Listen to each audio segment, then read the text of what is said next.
భార్య మెళ్ళ కాళ్ళు కాడ తాకట్లు పెట్టి పార్టీ కోసం ఖర్చు పెట్టాం.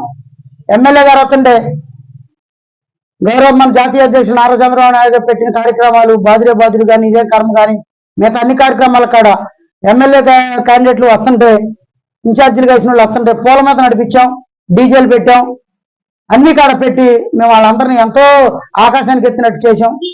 మేము చుట్టుపక్కల ఎక్కడ జరిగినా జరుగుద్ది, తెలిసిద్ది. అన్ని ఇంటెలిజెన్స్ రిపోర్ట్లు అన్ని మీ దగ్గర ఉన్నాయి.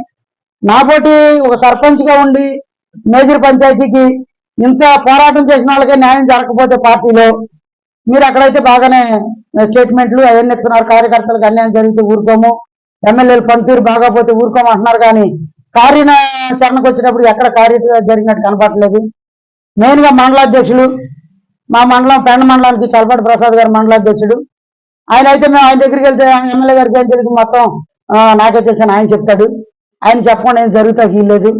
మా పరిస్థితి చాలా దుర్భరంగా ఉండే.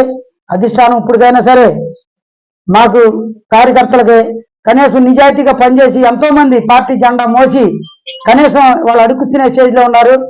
ఆల్మోస్ట్ నా పరిస్థితి కూడా అదేగా ఉంది. ఇంత కష్టపడి ఏంటి అటు ఇటు వెళ్ళలేక పరిస్థితి నీతికి నిలబడి కష్టలుండి నేను 5 సంవత్సరాలు ఇప్పుడు 5వ సంవత్సరం జరుగుతుంది సర్పంచ్గా గెలిచి. ఈ 5 సంవత్సరాల్లో అవినీతిగా ఎక్కడైనా సరే ఏ ఒక్క చెరువులలో కానీ బయట కానీ ఎక్కడైనా సరే ₹1 కానీ అవినీతి సొమ్ము తీసుకున్నా నిరూపిస్తే ఆ క్షణమే రాజీనామా చేస్తాను.